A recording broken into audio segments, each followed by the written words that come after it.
Pourquoi Mansa a décidé de lancer ses ateliers en Guinée-Conakry? Moi, je pense que cela n'est pas fait au hasard. Non, il est très symbolique. Pourquoi? Parce que la Guinée-Conakry est le premier pays indépendant francophone. La Guinée a eu son indépendance en octobre 1958. Donc, il est le premier pays francophone indépendant.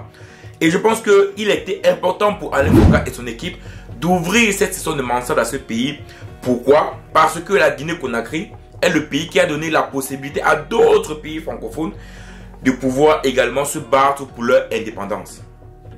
Mais en de ça, dans cette vidéo, je vais essayer de parler de qu'est-ce qui s'est passé durant le rendez-vous Mansa. Mais je vais m'appuyer principalement sur le discours d'Alain Foka, parce que lors de son discours, il parle de plusieurs choses qui me semblent importantes qu'on étudie ici. On en parle juste après le générique.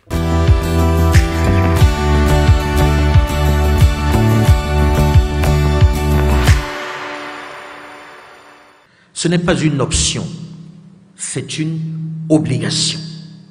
Ce n'est pas un choix, c'est une obligation si vous avez envie de vous regarder dans une glace.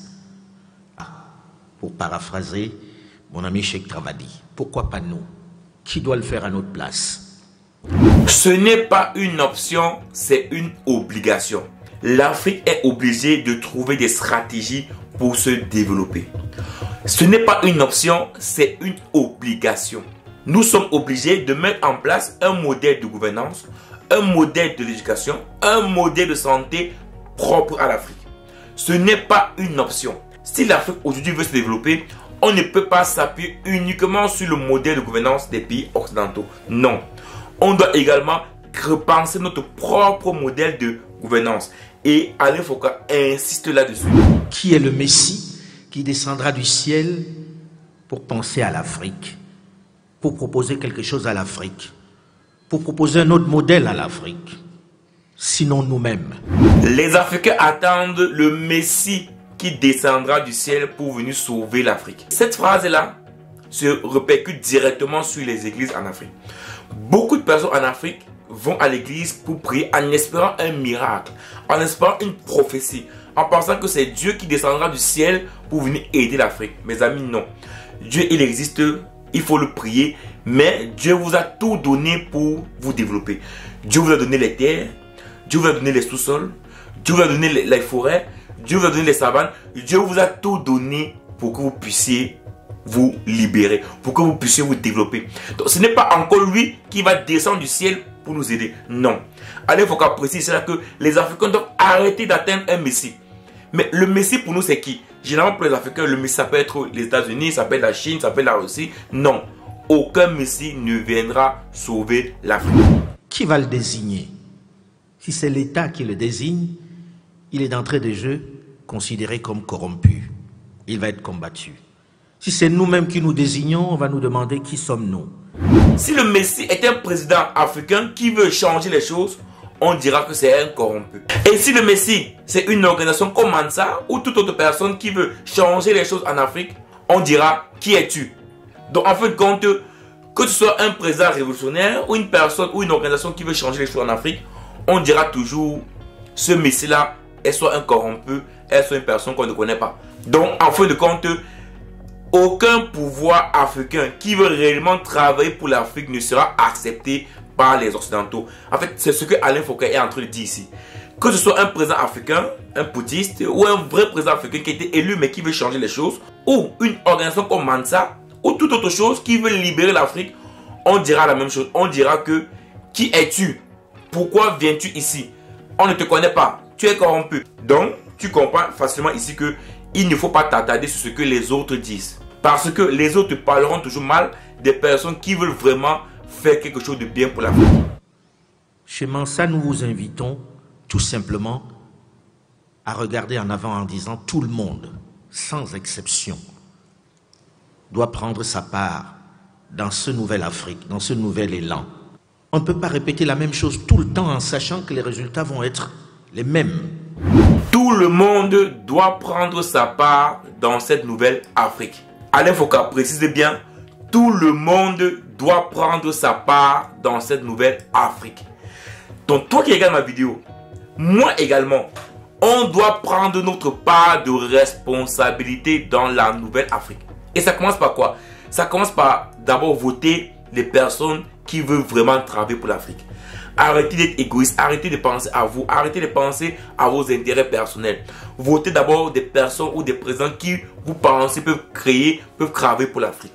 De deux, à votre petit niveau, essayez de pouvoir impacter votre entourage par ce que vous êtes, par ce que vous faites, par tout ce que vous faites comme pas pour pouvoir changer les choses en Afrique. N'attendez pas que c'est votre voisin qui commence le travail à votre place. Non.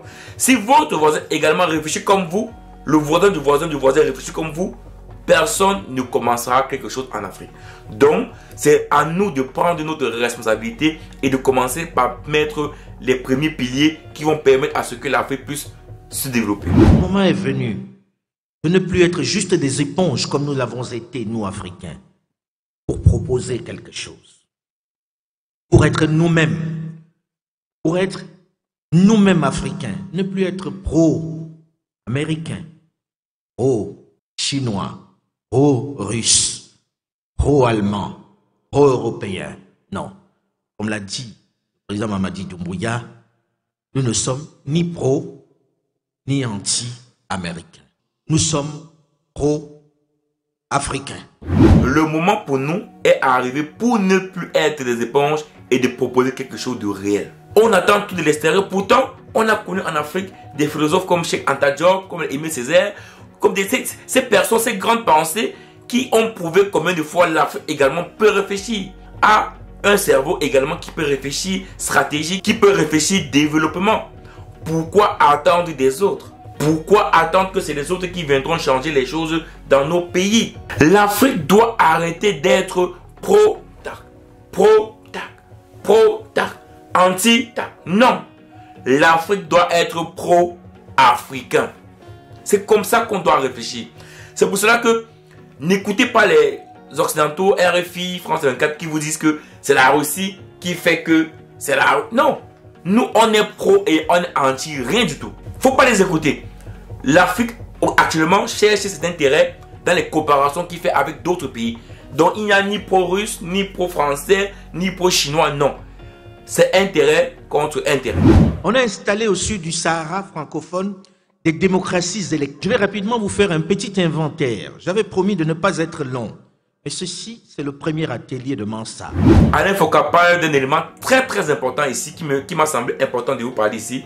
Il a parlé de la démocratie élective. Je dis bien, il a parlé de la démocratie élective.